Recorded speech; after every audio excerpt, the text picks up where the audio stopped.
The dust cloud on the horizon meant one thing to Jack Sullivan. His mail-order bride had finally arrived in Cedar Ridge, Colorado territory. After 3 months of correspondence with Miss Catherine Moore of Boston, he'd grown accustomed to her elegant penmanship and thoughtful letters. What he hadn't expected was the way his heart hammered against his ribs as the stagecoach rolled to a stop outside Murphy's General Store. Jack straightened his best shirt, the blue one his sister had sewn before consumption took her, and approached the coach. The driver, old Pete Hendricks, climbed down with a grunt and opened the door.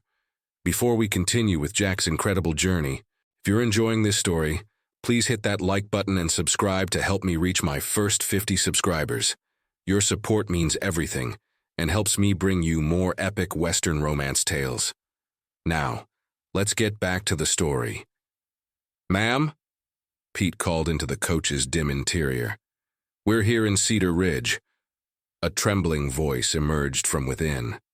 "Just kill me fast." Jack's blood turned to ice water.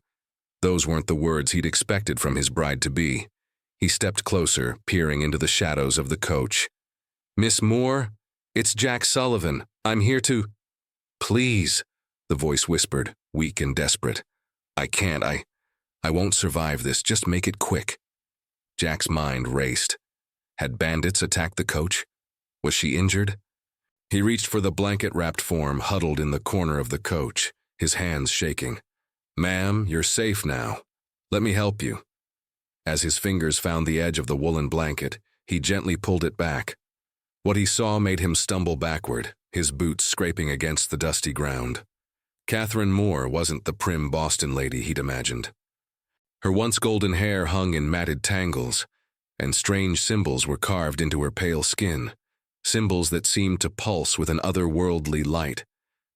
But it wasn't the mysterious markings that made Jack's breath catch in his throat. It was her eyes. They glowed like amber fireflies in the darkness, and when she looked at him, he felt something ancient and powerful stirring in his chest. "You're not human," he whispered.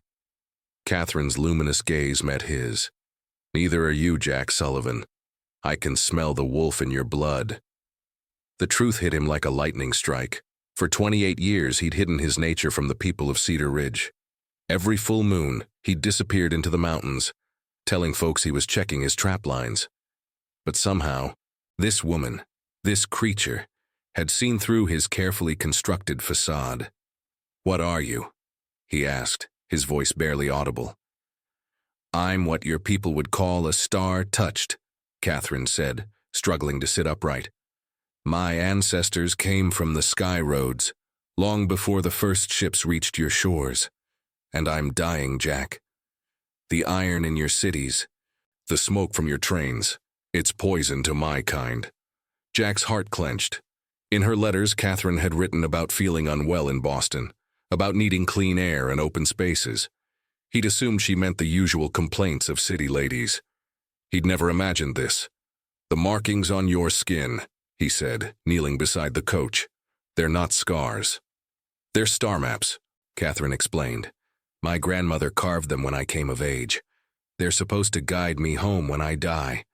But I'm lost, Jack. I've been lost for so long."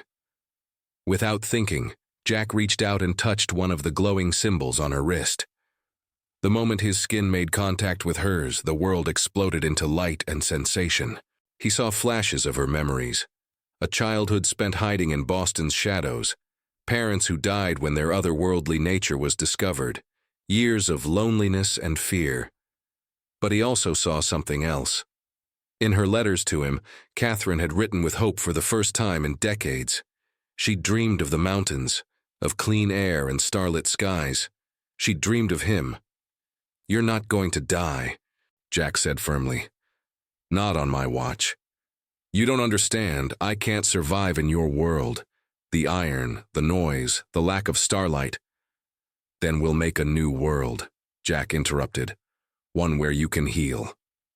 Catherine stared at him, her glowing eyes wide with disbelief. "You'd do that for someone like me?" "Someone like us," Jack corrected. "I know what it's like to hide what you really are. I know what it's like to feel like you don't belong anywhere." He helped her out of the coach, wrapping the blanket around her shoulders. The townspeople had gathered, curious about their new arrival. But Jack positioned himself between Catherine and their stares.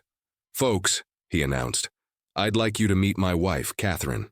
She's feeling poorly from the journey, so we'll be heading to the ranch now." Old Pete scratched his beard. "Wife? Thought you were expecting a mail-order bride." "I was," Jack said, meeting Catherine's grateful gaze. "And I got exactly what I was hoping for." As they walked toward his horse and wagon, Catherine whispered, "Why are you helping me?" "Because," Jack said, helping her onto the wagon seat, "sometimes the best things come in packages we don't expect." The ride to Jack's ranch took them through rolling hills dotted with pine trees. As they moved away from the town, Jack noticed Catherine's breathing becoming easier. The farther they got from civilization, the brighter the symbols on her skin glowed. "Tell me about the star roads," Jack said as they crested a hill that overlooked his property. Catherine was quiet for a long moment. "My people believe that long ago, before your ancestors crossed the Great Water, some of our kind came down from the stars to explore this world. They fell in love with the beauty of this land and chose to stay. Over generations, we became part of this earth, but we never lost our connection to the sky." Jack's ranch spread out below them, a modest cabin, a barn, and several thousand acres of untamed wilderness. And the markings? They're our history, our identity. Each symbol tells a story, where we came from, what we've learned, who we've loved. Catherine touched a particularly intricate design on her collarbone. "This one appeared when I decided to answer your letter." Jack's heart skipped. "What does it mean?" "Hope," she said simply. As they approached the cabin, Jack felt something he hadn't experienced in years. The possibility of belonging somewhere, with someone. But first, Catherine needed to heal. "The barn," she said suddenly, pointing to the weathered structure. "Can we go there instead of the house?" "Of course, but why?" "Iron nails in the house, I can smell them from here. The barn is older, built with wooden pegs." Jack marveled at her sensitivity as he helped her down from the wagon. Inside the barn, Catherine immediately moved toward a shaft of sunlight streaming through the open doors. When the light touched her skin, the symbols blazed brighter, and some of her color returned. "Better?" Jack asked.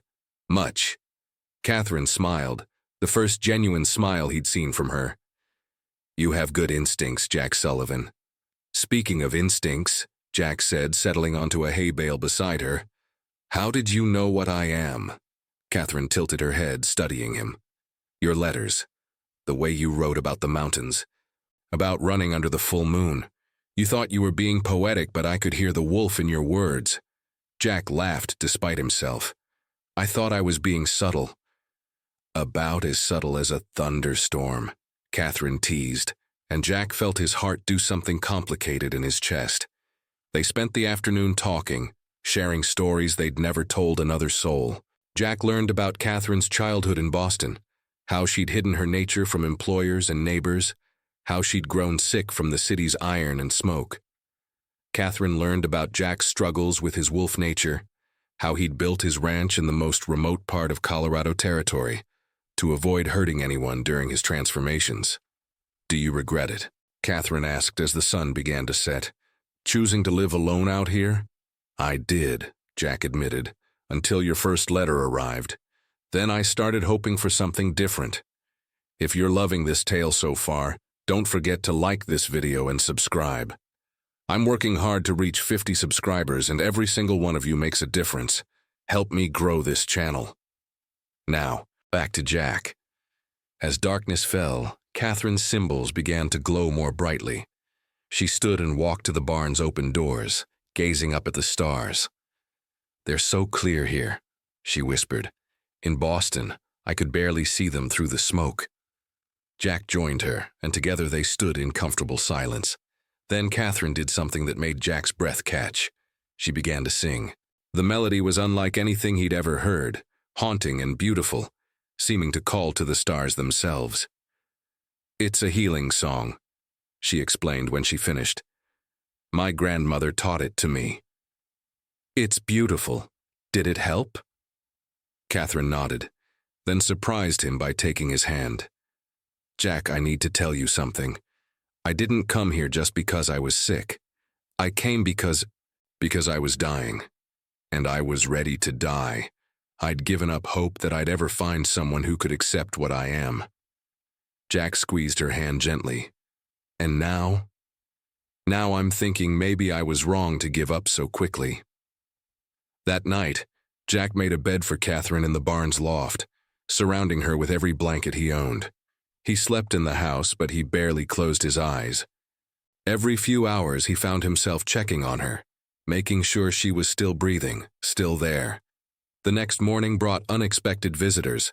Jack was tending to Catherine, who seemed stronger in the morning sunlight, when the sound of approaching horses filled the air. "Jack," called a familiar voice. Sheriff Tom Bradley rode into the yard with 3 other men Jack didn't recognize. "We need to talk." Jack stepped out of the barn, positioning himself in front of the doors. "Morning, Tom. What brings you out here?" "Got some federal marshals here asking questions about your mail-order bride," Tom said, dismounting. "Seems there's been some trouble back in Boston." One of the marshals, a stern man with cold eyes, stepped forward. "I'm Marshal Garrett. We're looking for Catherine Moore. She's wanted for questioning in connection with several unusual deaths." Jack's blood turned cold. "What kind of deaths?" "The kind that don't make much sense," Garrett replied. "Bodies found drained of life, strange markings at the scenes. Witnesses reported seeing a woman matching her description near each incident." From inside the barn, Jack heard a soft gasp. Catherine had been listening. "I don't know what you're talking about," Jack said carefully. "My wife is sick and resting. She's not going anywhere." "Your wife?" Marshal Garrett's eyebrows rose. "When did you marry her?" Jack realized his mistake too late. "Yesterday, right after she arrived." "Funny thing," Garrett said, pulling a piece of paper from his coat. "We checked with the preacher in town. He says he hasn't performed any marriages lately." Before Jack could respond, the barn doors creaked open behind him.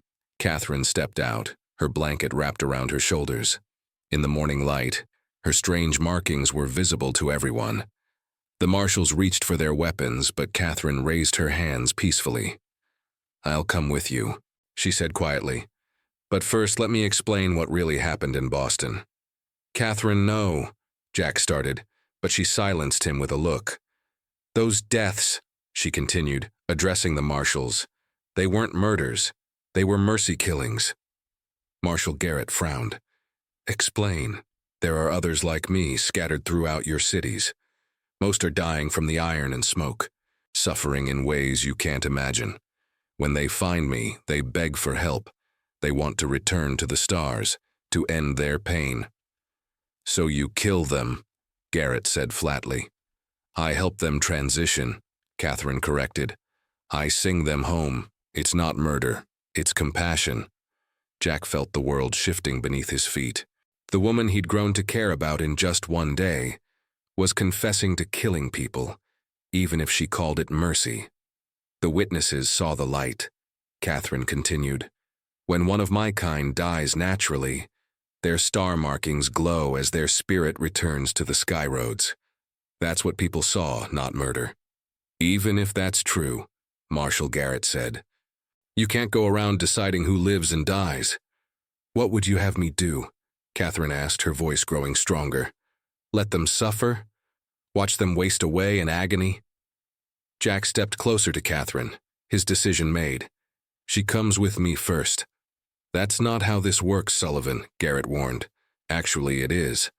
Jack's voice carried a new authority, one that came from accepting what he truly was. "This is my land and she's under my protection." The marshal's hand moved toward his gun, but something in Jack's stance, something wild and dangerous, made him hesitate. "Give us 3 days," Jack said. "If you're going to take her, give her 3 days to recover from the journey. She's been sick, and she needs time to get her strength back." Sheriff Tom Bradley, who'd known Jack for 5 years, stepped between the marshal and the rancher. "That seems reasonable, Garrett. 3 days won't hurt anything." Marshal Garrett looked like he wanted to argue, but something about Jack's unwavering stare changed his mind. 3 days. Then we take her back to Boston to face trial. After the lawmen left, Jack and Catherine sat in the barn in heavy silence. "You should have let them take me," Catherine finally said. "Now you're involved in something that could destroy your life." "My life was already destroyed," Jack replied. "I was just too stubborn to admit it. I was living like a ghost, Catherine, hiding what I am, pretending to be something I'm not. At least now I'm fighting for something that matters." Catherine studied his face. "What are you thinking?" "I'm thinking we have 3 days to figure out how to save your life." Jack stood and began pacing. "Those marshals expect to find a murderer when they come back.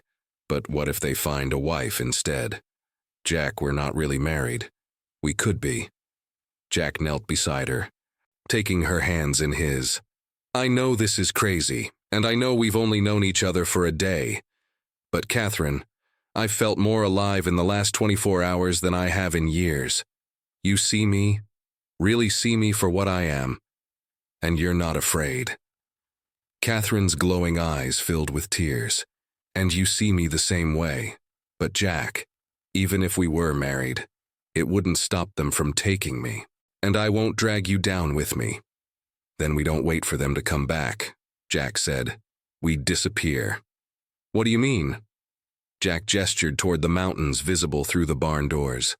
"Out there, past the settlements, there's thousands of acres where no lawman would ever find us. We could build a life, Catherine. A real life. Where you don't have to hide what you are." Catherine was quiet for a long moment. "And your ranch? Everything you've built here? Means nothing without someone to share it with," Jack said honestly. That evening, as they prepared for what might be their last night at the ranch, Catherine made a confession that changed everything. "Jack, there's something I haven't told you about my kind. We don't just have star markings for show. Under the right circumstances, we can share our gifts with those we love." "What do you mean?" Catherine touched the symbol on her collarbone, the one that meant hope. "If we were truly bonded, married in the way of my people, I could share some of my star nature with you. It would make you stronger, help you control your wolf nature, and in return, your earth nature would help me stay grounded. We could both be what we truly are without being lost to it." Jack's heart began to race. "How does it work?" "Under the stars, we would speak vows that bind our very essence together. It's more than marriage, Jack. It would make us two halves of the same soul." Jack looked into her glowing eyes and saw his future reflected there. "When?" "Tonight, if you're certain." "I've never been more certain of anything in my life." As midnight approached, Catherine led Jack to a clearing on his property, where the stars were brightest. She'd spent the evening teaching him the words he needed to say, explaining the ancient ceremony that would bind them together. "Are you ready?" she asked, her hand in his. Jack nodded, looking up at the vast expanse of stars above them. "I am." Catherine began to sing the same haunting melody Jack had heard the night before, but this time he understood its purpose. It was calling to the stars, asking for their blessing. As her voice rose and fell, the star markings on her skin began to glow brighter. Jack felt something stirring in his chest, something wild and powerful that he'd spent years trying to suppress. "Jack Sullivan," Catherine said, her voice carrying a new authority. "Do you take me as your star-blessed mate, to share the light and darkness of all your days?" "I do," Jack replied, feeling the words resonate in his bones. "Do you offer your earth strength to balance my sky nature, so that together we might walk between worlds?" "I do." Catherine placed her hand over Jack's heart, and he felt a warmth spreading through his chest. "Then by starlight and earthright, I bind my essence to yours." Jack felt the change immediately. His senses sharpened beyond anything he'd experienced during his wolf transformations. He could hear Catherine's heartbeat, smell the approaching storm on the mountain winds, feel the very pulse of the earth beneath his feet. But more than that, he could feel Catherine's presence in his mind, warm and bright and absolutely right. "Your turn," Catherine whispered, and Jack realized that some of her star markings were beginning to appear on his skin, glowing faintly in the darkness. "Catherine Moore," Jack said, his voice stronger than he'd ever heard it. "Do you take me as your earth-bonded mate to share the wild and tame of all your nights? I do. Do you offer your star wisdom to guide my earth nature so that together we might be whole? I do." Jack placed his hand over Catherine's heart, feeling her life force flowing into him. "Then by starlight and earthright, I bind my essence to yours." The world exploded into sensation. Jack felt Catherine's joy, her relief, her love flowing through their new bond. And she felt his strength, his determination, his fierce protective instincts. When the ceremony was complete, they stood together in the starlight, truly married in ways the law could never recognize or challenge. "How do you feel?" Catherine asked, her voice soft with wonder. Jack took inventory of the changes in his body and spirit. The wolf nature that had always felt like a separate, dangerous thing was now integrated into his very being. He was still human, but he was also more than human. "Complete," he said simply. "For the first time in my life, I feel complete." Catherine smiled, and Jack saw that some of his earth nature had tempered the wild light in her eyes. She looked more grounded, more present than she had since arriving in Cedar Ridge. "We should go," she said. "The marshals will be back in 2 days, and we need to be far from here by then." They spent the remaining hours of night gathering supplies and preparing for their journey into the wilderness. Jack left a letter for Sheriff Bradley, explaining that he and his wife had decided to start fresh elsewhere. It wasn't entirely a lie. As dawn broke over the mountains, Jack helped Catherine onto his strongest horse while he loaded their provisions onto a pack mule. They were leaving everything behind: his ranch, his carefully built life, his place in Cedar Ridge society. But Jack had never felt richer. "Any regrets?" Catherine asked as they rode toward the high country. Jack looked back at his cabin one last time, then turned his face toward the mountains where they would build their new life. "Only one," he said. "What's that?" "That it took me so long to find you." As they rode higher into the mountains, leaving civilization behind, Catherine began to sing again. But this time Jack found himself joining in, their voices blending into something beautiful and wild and free. 3 days later, when Marshal Garrett returned to the Sullivan Ranch with his men, they found only an empty cabin and a letter. The trail leading into the mountains had been washed away by a sudden storm, leaving no trace of where Jack and Catherine had gone. Sheriff Bradley read the letter aloud to the frustrated marshals. "Gone to start a new life with my wife. Don't come looking for us. We won't be found unless we want to be." "Damn fool," Marshal Garrett muttered, throwing his life away for a woman he barely knows. Tom Bradley folded the letter carefully and put it in his pocket. He'd known Jack Sullivan for 5 years, and he'd never seen the man truly happy until the day his mail-order bride arrived.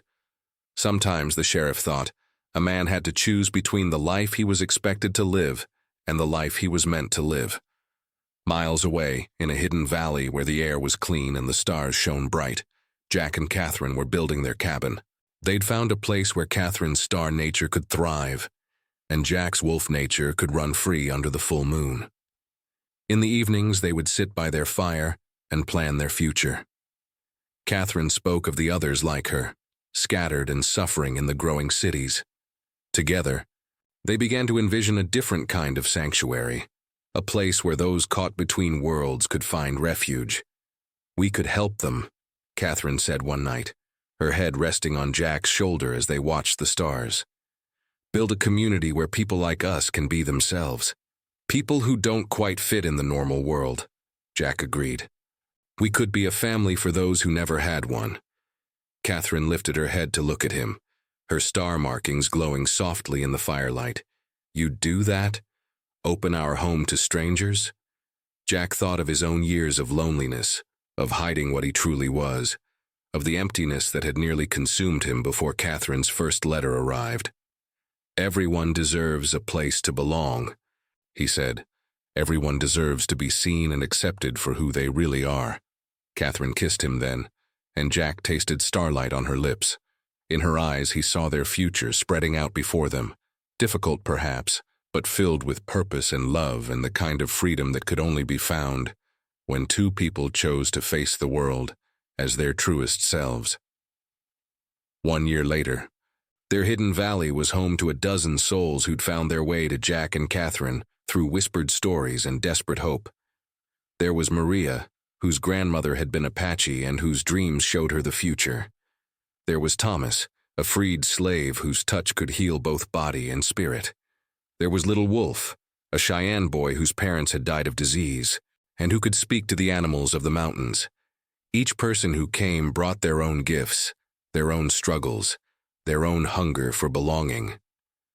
And Jack and Catherine welcomed them all, creating the family neither had ever dared to hope for. On quiet evenings when the work was done and the community gathered around their fire, Catherine would sing the old songs that connected them all to something larger than themselves, and Jack would tell stories of the world beyond their valley, reminding them why they'd chosen to build something new rather than fit into something old. Thank you so much for listening to this story. If you enjoyed it, please smash that like button and subscribe to help me reach my goal of 50 subscribers. Your support helps me create more amazing Western romance stories for you. What did you think of this story? Let me know in the comments below. Sometimes, late at night, Catherine would ask Jack if he ever missed his old life, and Jack would hold her close, feeling the steady pulse of their bond, the warmth of their growing family sleeping safely around them, and the wild freedom of the mountains calling to his soul. Never, he would whisper into her star-bright hair. This is the life I was always meant to live. I just had to be brave enough to choose it. And under the endless canopy of stars, in a valley where the impossible had become every day and love had conquered fear, Jack Sullivan and his star-touched bride built their happily ever after one choice at a time.